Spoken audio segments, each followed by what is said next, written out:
The child who had not spoken in 3 years chose the one woman the kingdom had already condemned.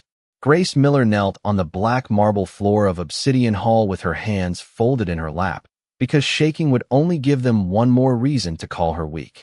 Above her, the moonlight poured through the high glass ceiling in cold silver sheets, turning every noble face into something carved from ice. She could feel their eyes on her old gray dress, on the loose strands of pale hair stuck to her cheek, on the faint mark left by the pack that had rejected her. To them, she was not a woman. She was a mistake that had wandered too close to royal blood. Grace Miller, Vivian Hart said, her voice smooth enough to sound merciful.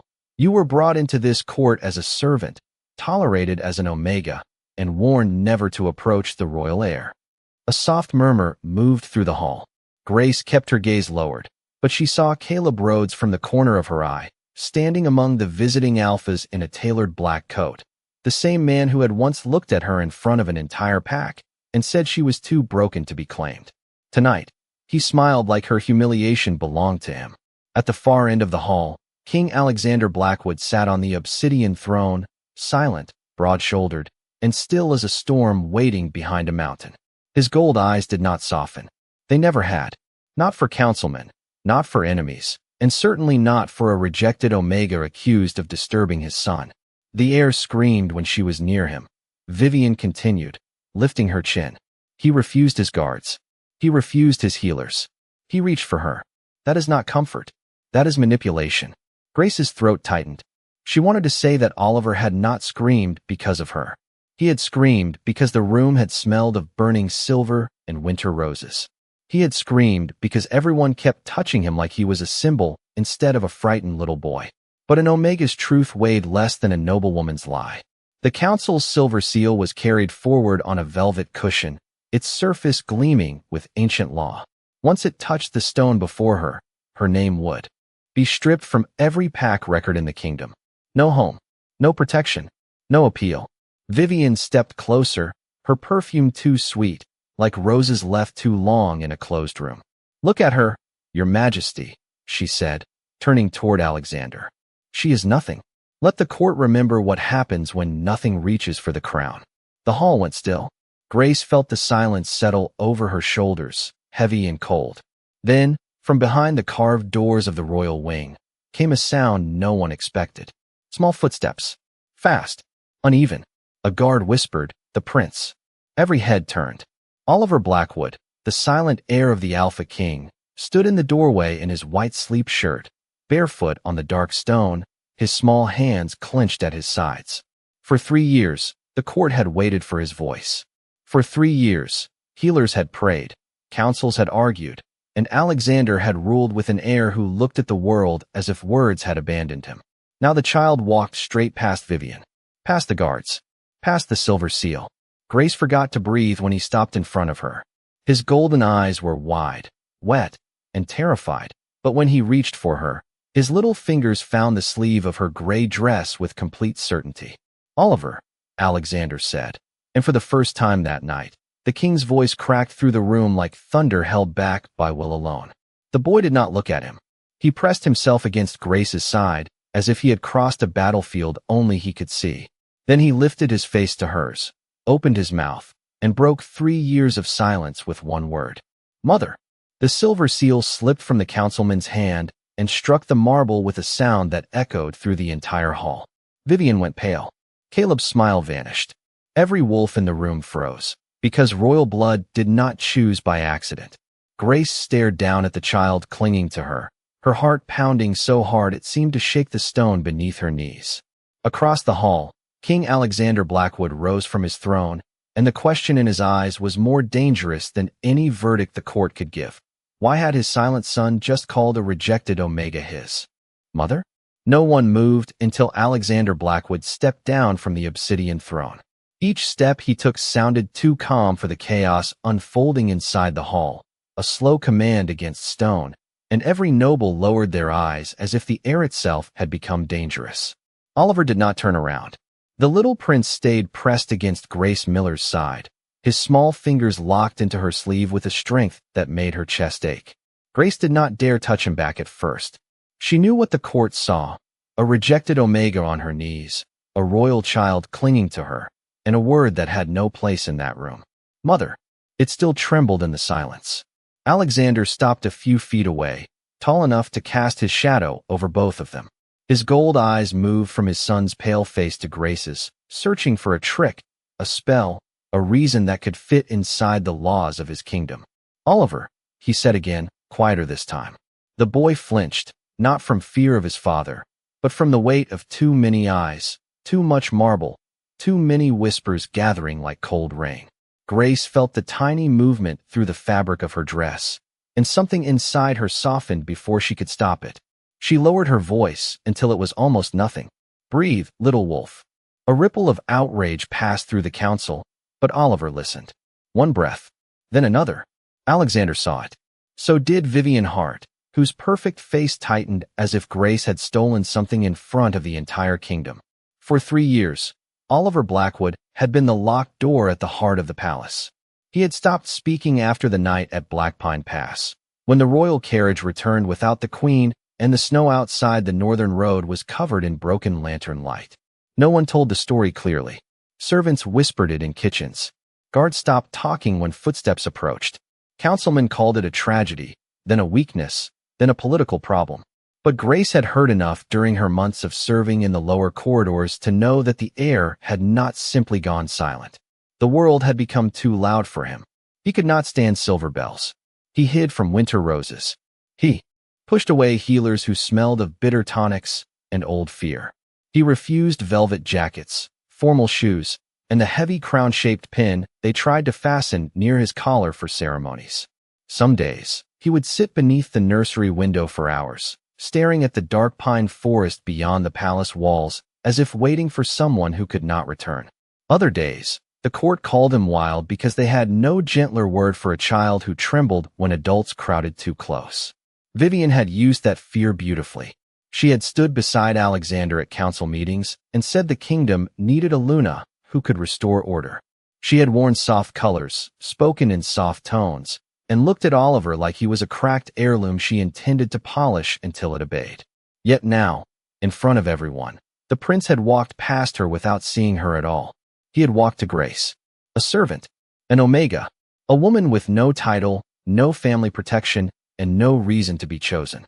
Take him back to the royal wing, Vivian said, too quickly. Oliver's grip tightened. Grace felt him begin to shake again. Without thinking, she lifted her hand and held it near him, not touching, only offering. You can let go when you are ready, she whispered. Oliver looked up at her with those ancient golden eyes, far too haunted for a 5-year-old child. Then he placed his small hand in hers. Across the hall, Alexander's expression changed by the smallest degree, but Grace saw it. The king was no longer only angry. He was afraid of the question his son had just answered before anyone had dared to ask it. By midnight, Grace Miller no longer belonged to the lower servants' quarters, but she was not free either.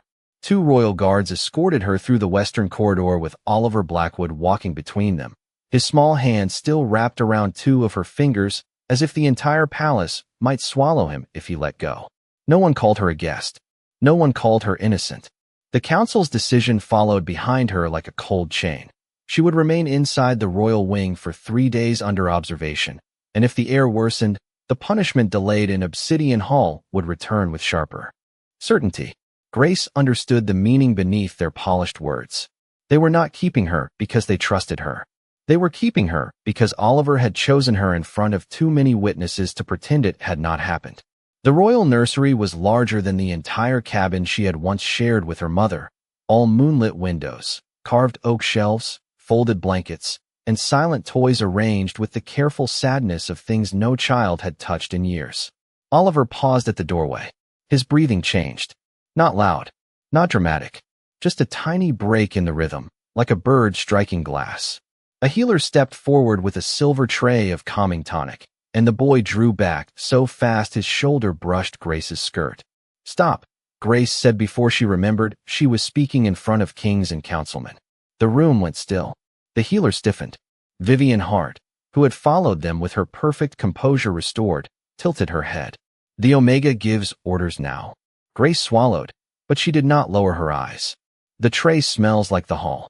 Alexander stood near the fireplace, one hand resting on the carved mantle, his expression unreadable. Explain. Grace looked at the tonic, then at Oliver's white-knuckled hands. Metal polish. Bitter herbs. Too many people standing too close. He is not refusing help because he is spoiled. He is trying to get away from everything that reminds him of fear. No one answered. Perhaps they had never considered that the prince's silence was not defiance. Perhaps it was easier to call a frightened child broken than admit they had been frightening him for years. Grace crouched several feet away from Oliver, keeping her movements slow. "No one is going to make you drink that," she said softly. "You do not have to perform for them." Vivian gave a delicate laugh. "Perform? He is the future of this kingdom." Grace did not look away from Oliver. "He is 5. The words landed harder than she expected. Even Alexander's gaze shifted. Oliver blinked at her, and the terrible tightness in his face loosened by a breath. Grace asked for warm milk, a plain blanket without embroidery, and for every person except the king too. "Step back 6 feet. The council bristled. Vivian looked insulted, but Alexander lifted one hand, and the room obeyed. Grace did not use magic. She did not chant, command, or claim some hidden power. She warmed the cup between her palms so the scent would rise gently. She folded herself onto the rug instead of making Oliver climb into a royal chair. She spoke to him about ordinary things. The snow on the balcony rail, the little wooden wolf beside his pillow, the way pine trees sounded when wind moved through them at night. Slowly, as if returning from a place far away, Oliver sat beside her. He drank one sip, then another. Across the room, a healer covered her mouth in shock. Vivian's fingers tightened around her bracelet. Alexander said nothing, but Grace felt his stare like heat through winter glass. When Oliver leaned against her shoulder and closed his eyes, the king looked toward the council with a darkness that had nothing to do with anger alone. For 3 years, they had searched every ancient law for a cure, and the first person to bring his son peace was the woman they had nearly erased from the kingdom. By the second morning, the royal wing had changed its rhythm around Grace Miller, though no one dared admit it. Guards still stood outside the nursery doors. Council messengers still moved through the corridors with sealed letters and sharp whispers. Vivian Hart still visited with a smile polished bright enough to hide the irritation underneath. But Oliver Blackwood slept through the night for the first time in months, and that single fact moved through the palace more quietly than thunder. Grace woke in a narrow room beside the nursery. Not quite a servant chamber, not quite a guest room, with a gray dress folded on a chair and 2 guards outside as a reminder that comfort was not freedom. When she entered Oliver's room, she found him sitting by the window with the little wooden wolf in his lap, watching snow slide from the black pine branches beyond the balcony. He did not speak, but he lifted one hand toward her. Grace crossed the room slowly, letting him choose the moment. "Good morning, little wolf," she said. Oliver leaned against her side as if the words themselves were a blanket. She began humming before she realized it, a low, wandering tune her mother used to sing when winter storms trapped them inside their old cabin. The melody was simple, almost too soft to be noticed, but the air in the room shifted. Oliver's shoulders lowered. His breathing evened. Behind Grace, a cup touched its saucer with the smallest sound. She turned and saw Alexander Blackwood standing in the doorway, dark coat buttoned to the throat, gold eyes fixed on her with a focus that made the room feel smaller. "Where did you learn that song?" he asked. Grace's fingers stilled against the blanket she was folding. "From my mother." What was her name? The question should have been simple. It was not. Eleanor Miller. Alexander's expression did not change, but something in his silence sharpened. "And your father?" Grace looked down. "I never knew him." Vivian's voice drifted from the hall before she appeared, smooth as frost over glass. "Many Omegas have incomplete family records, Your Majesty." It hardly makes her mysterious. But Alexander did not look at Vivian. He looked at Oliver, whose small hand had curled around Grace's wrist, resting over the place where a faint crescent-shaped mark had always hidden beneath her sleeve. The mark warmed for one breath, no brighter than moonlight under skin, and then faded.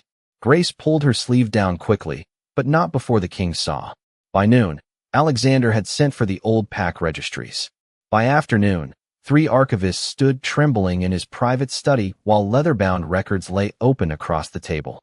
Grace had not been invited, but she stood just outside the nursery when the study door opened, and voices carried through the corridor like secrets trying to escape. "There is no verified birth record," Marcus Reed said, the king's beta speaking low. "No father listed. No midwife signature. Her transfer into Red Creek Pack was filed when she was around 6 years old, but the earlier pages are sealed." "By whose authority?" Alexander asked. Paper shifted. A long pause followed. "Royal authority, Your Majesty." The corridor seemed to tilt beneath Grace's feet. She pressed one hand to the wall. Royal authority? She had spent her life being told she was unwanted, unremarkable, barely worth the food she ate. Why would the crown have touched her name before she was old enough to remember it? The study door opened wider. Alexander stood there with a single folded page in his hand. For the first time since she had seen him on the throne, he did not look like a king certain of every law beneath his feet. He looked like a man who had found a warning buried inside his own house. Grace tried to speak, but Oliver stepped out from behind her and made a small sound. Not a word, only a breath shaped by fear. Alexander looked at the page again. Grace saw the black seal stamped across the bottom, cracked with age. She saw the old command written in a hand that did not belong to any pack she knew. "Do not bring her near the royal heir." Vivian appeared at the far end of the corridor, her rose-colored dress still as a wound against the pale stone. Her eyes flicked to the paper, then to Grace, and for one unguarded second, the perfect calm vanished from her face. Grace understood then with a chill deeper than winter. Someone had known about her long before Oliver ever reached for her, and whatever they had tried to prevent had already begun. The warning in the old registry did not stay buried for long.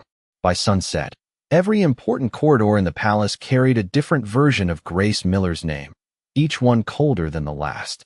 Some said she had tricked the prince with forbidden blood. Some said her mother had served a vanished Luna line. Some said King Alexander had lost judgment because his silent son had clung to an Omega in front of the court. Vivian Hart moved through those rumors like a woman arranging flowers, touching one here, turning one there, making each whisper bloom in the direction she wanted. The next evening, she announced the Mother's Vigil, a solemn ceremony held every year for the late queen who had died at Black Pine Pass. It should have been private. It should have belonged to Oliver and his father. Instead, Vivian filled Obsidian Hall with noble families, council witnesses, visiting alphas, and every woman who hoped to stand beside the throne. White candles lined the black marble in long, trembling rows. Winter roses hung from silver bowls.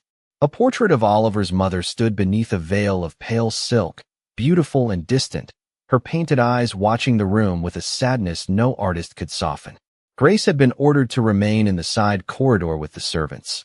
But when Oliver refused to enter without her, the council made her stand at the edge of the ceremony like a stain they could not scrub away. Vivian wore soft ivory and spoke of loyalty, sacrifice, and the sacred place of a true Luna. Every word sounded respectful. Every glance she gave Grace was not. Then Caleb Rhodes stepped forward from the visiting pack delegation, his dark suit flawless, his smile gentle enough to seem kind to anyone who did not know what cruelty looked like when it wore manners. "Some of us remember Grace from Red Creek," he said, his voice carrying easily through the hall. "She was always quiet, always fragile, always searching for a place to belong. I rejected her not out of malice, but because an alpha must protect his pack from weakness." A few nobles lowered their eyes as if pitying him. Grace felt the old shame try to rise inside her, familiar as cold water in the lungs. She had heard those words before. Different room, same judgment. Caleb turned toward Alexander with practiced sorrow. "Your Majesty, a lonely Omega may mistake a child's fear for affection. She may even convince herself she has been chosen." Oliver stood beside his father beneath the candlelight, small and rigid in a dark ceremonial coat. At first, he only stared at the floor. Then the scent of winter roses thickened. Silver bowls warmed near the candles. Whispers pressed against the walls. Grace saw his fingers curl, saw his shoulders tighten, saw his breath catch in tiny, uneven pieces. Vivian kept speaking, her voice smooth, but her eyes flicked toward Oliver with cruel patience. She had not planned only to humiliate Grace. She had planned for Oliver to unravel while Grace stood helpless in front of everyone. Grace stepped forward before permission could stop her. A guard moved, but Alexander lifted one hand without looking. away from his son. The guard froze. Grace crossed the marble slowly, feeling every stair cut into her old gray dress. She did not defend herself. She did not answer Caleb. She did not tell the nobles that they were wrong. She knelt several feet from Oliver and placed her palm over her own heart. "You do not have to be strong with me," she said softly. Oliver looked at her, his golden eyes bright with panic he was trying so hard to hide. "You do not have to be a prince right now. You can just be Oliver." The room seemed to hold its breath. His small mouth trembled. His hand lifted, then stopped, as if he expected the entire court to punish him for needing comfort. Grace began to hum the old lullaby, low enough that it felt less like music than warmth returning to a frozen room. Oliver took one step toward her, then another. When he reached her, he folded himself against her shoulder, and the terrible tightness in his body loosened. Around them, the candles flickered as if the palace itself had exhaled. Vivian's face remained beautiful, but her eyes hardened. Caleb looked away first. Grace felt Alexander approach before she saw him, the air changing with the weight of his presence. He stopped beside her, not touching, not speaking, but when Grace looked up, she saw something new in the Alpha King's face. Not suspicion, not calculation. Fury, quiet and controlled, not for the throne, not for the law, but for the woman his court had tried to break while his son watched. After the mother's vigil, Alexander Blackwood closed the royal wing to everyone except his beta, the chief healer, 2 guards, Grace, and Oliver. The order fell over the palace like iron gates shutting at midnight. Vivian was not pleased, but she smiled when she left, and that frightened Grace more than open anger ever could. For one quiet hour, Oliver seemed calmer. He sat on the nursery rug with a box of charcoal sticks and thick drawing paper, while snow brushed against the balcony doors in soft, restless waves. Grace stayed nearby, repairing a loose seam on his small coat, pretending not to watch him too closely. Children knew when adults studied them like evidence. Oliver did not need another person turning his pain into a case file. He needed space. He needed warmth. He needed someone to believe that silence could still speak. Alexander stood near the window with Marcus Reed, reviewing the sealed registry page again, but his attention kept drifting back to his son.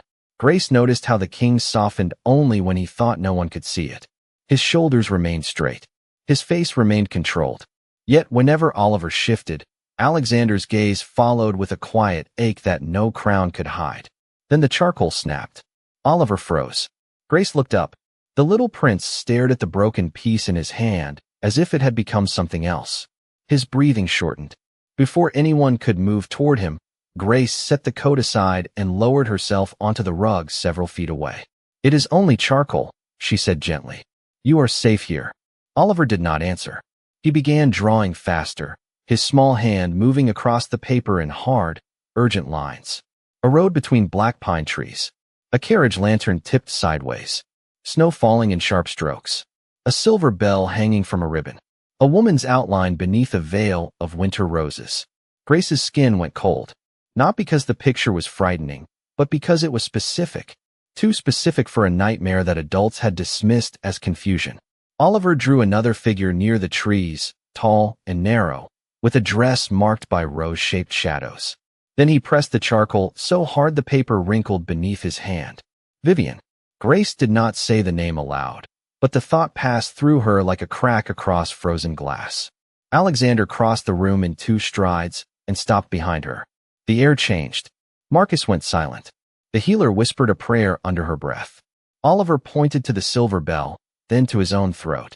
He swallowed, struggling against a memory that had lived inside him without words for 3 years. Grace placed her hand over her heart, the way she had taught him. "One breath at a time," she murmured. "You do not have to tell all of it at once." Oliver looked at her, then at the king. His lips parted. For a moment, only air came out. Then he whispered, "Roses." The word was small, but it struck Alexander harder than shouting. Grace turned toward him. At the vigil, the bowls were heated. The scent grew stronger when he started to panic. The same scent is in the drawing. Marcus reached for the paper, careful not to touch Oliver. "Your Majesty, winter roses were found near Black Pine Pass after the attack, but the report called them ceremonial remnants from the Queen's cloak." Alexander's jaw tightened. "Who wrote that report?" Marcus did not answer quickly enough. The silence became an accusation. Grace looked back at the drawing, and pieces began to settle into place with terrible clarity. The roses, the bell, the sealed warning in her file. Vivian's fear when Alexander found the registry. This had never been only about replacing a lost queen. Someone had shaped Oliver's terror, fed it, displayed it, and waited for the court to decide the heir was too unstable to rule after his father. Grace gathered the papers with trembling hands. He was not broken, she said, her voice barely above a whisper. He was remembering. Oliver crawled into her lap and pressed his face against her shoulder. Alexander watched them, and something ancient moved behind his golden eyes. Not wildness, not rage without purpose, but a vow forming in silence. Before he could speak, the nursery doors opened. A council guard stood outside, pale and stiff, holding a sealed order. By emergency authority of the council, he said, not meeting the king's eyes. Grace Miller is to be removed from the heir's presence until an inquiry determines whether she has influenced his testimony. Oliver's arms tightened around her neck. Grace felt the crescent mark beneath her sleeve warm like a hidden ember. Across the room, Alexander turned very slowly toward the door, and for the first time, the palace itself seemed afraid of what its king might do. Alexander Blackwood did not let the council guard take Grace from the nursery, but the palace had already begun moving against him. By dawn, emergency bells rang through Obsidian Spire, not loud enough to wake the city, only sharp enough to unsettle every wolf inside the walls. A false message had been delivered under the council seal, calling the king to the Eastern Tower for urgent testimony. Marcus Reed followed him. The chief healer was summoned to the chapel. The two guards outside Oliver's door were replaced by men Grace did not know. She noticed the change before anyone spoke. Their boots were too polished, their shoulders too stiff, and neither one looked at Oliver like a child. They looked at him like a problem being transferred. Grace stepped between them and the nursery door. "Where's the royal guard assigned by the king?" One of the men smiled without warmth. "The heir is being moved to a secure room until the inquiry is complete." Oliver, who had been sitting at his little desk with the charcoal drawing folded beneath his hand, turned pale. Grace felt it before she understood it. A sudden pull beneath her ribs, thin and urgent, as if someone had tied a thread from her heart to his. The old crescent mark under her sleeve warmed. Not bright, not visible, but alive. "No," she said. The guard's smile faded. "That is not your decision." Grace looked at Oliver, and the boy's golden eyes filled with the same silent terror she had seen in the drawing of Blackpine Pass. He did not cry. That was what broke her most. He simply stood very still, as if he had learned that fear made adults more determined to control him. "Oliver," she whispered, "look at me." He tried. The guard stepped forward. The room tilted into cold motion. A servant entered with a tray, blocking Grace's path for only a second, but it was enough. When she turned again, Oliver was being guided into the corridor, his small hand reaching back for her without a sound. The door closed between them. For one breath, Grace could not move. Then the pull inside her chest tightened so sharply that she gasped. It did not lead toward the Eastern Tower. It led down, beneath the royal wing, beneath the old chapel, toward the sealed lower halls where the palace kept rooms no child should ever have to see. Grace ran. She did not think about rank, orders, or punishment. She followed the bond through narrow stairways and service passages, past startled maids and cold stone arches, until the air changed from pine smoke and candle wax to something older, metallic, and wrong. At the end of the lower corridor stood Caleb Rhodes, holding a council document in one hand, as if paper could make cruelty look lawful. Beside him, Vivian Hart waited in a pale rose cloak, calm as a winter statue. Behind them, through a half-open door, Grace saw Oliver sitting on a cushioned bench inside a small silver-lined chamber, watched by two council attendants. He was unharmed, but his face had gone distant in the way Grace had come to fear most, as if his spirit had stepped backward into a memory and left only a quiet little body behind. Vivian turned, her expression almost tender. "You should not have followed him." Grace's hands trembled, but her voice did not. "You should not have taken him." Caleb laughed softly. "Still pretending you have a claim?" Grace looked past him to Oliver. The boy lifted his head, and for the first time, she heard him without sound. Not in her ears, not in the room. Inside her heart. Grace. The name was small, broken, and full of trust. The crescent beneath her sleeve glowed under the fabric like moonlight trying to escape. Vivian saw it. Her smile disappeared. Grace stepped forward, and every instinct that had once told her to lower her eyes went silent. "I am not here because I have a claim," she said. "I am here because he called, and I answered." At the far end of the corridor, a deeper presence entered the air, heavy as an approaching storm. Caleb turned too late. Alexander Blackwood stood at the top of the stairs with Marcus beside him, his golden eyes fixed on the silver-lined room, then on Vivian, then on Grace standing between the heir and everyone who had tried to use him. The king spoke only once, but the lower hall seemed to bow around the words. "Step away from my son." The lower hall did not become loud when Alexander Blackwood arrived. It became silent in the way forests do before lightning splits the sky.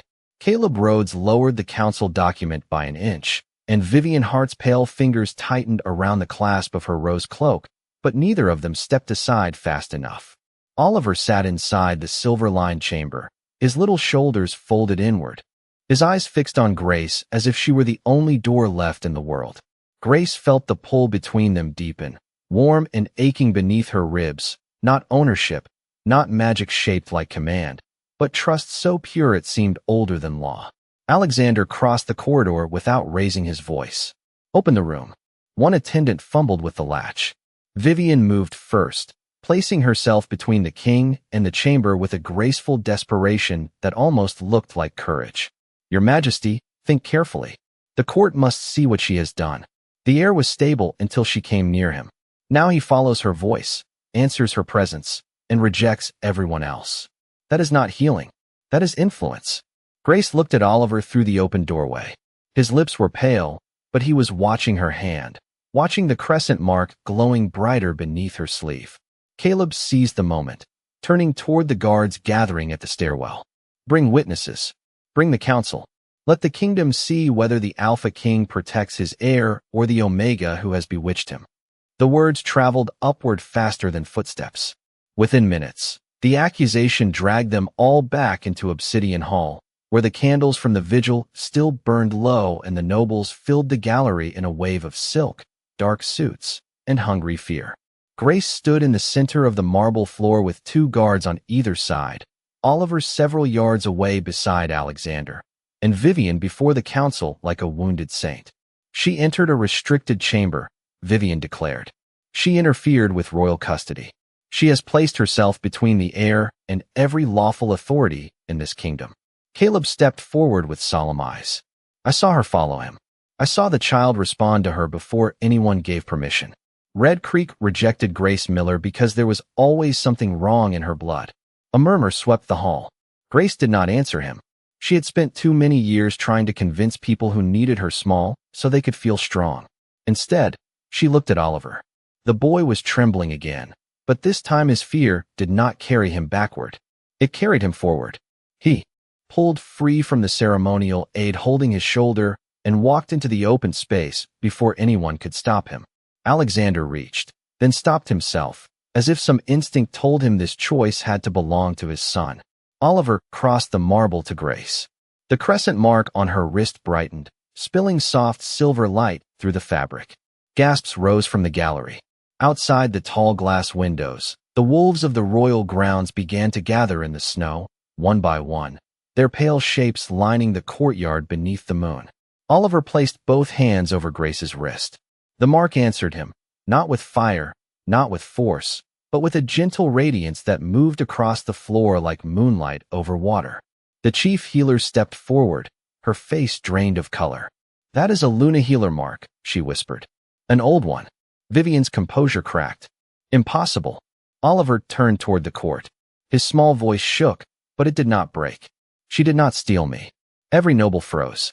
Grace covered her mouth, tears burning behind her eyes. Oliver lifted his chin, looking at Vivian, then Caleb, then the councilman who had called him unstable for 3 years. She found me when I was scared. She heard me when I had no words. She saved me. The wolves outside lowered themselves into the snow, not lying down, bowing. The sound that moved through the hall was not a whisper now. It was awe. Vivian stepped back, but Alexander's voice stopped her. No one moves. Oliver turned back to Grace, and the whole court watched the heir of the Alpha King take her hand in front of the throne, in front of the council, in front of every person who had tried to erase her. "She is my mother," he said, clear enough for the marble, the rafters, and the kingdom beyond the glass to hear. Grace bent to him, not as a queen claiming a crown, but as a woman answering a child who had reached for her in the dark.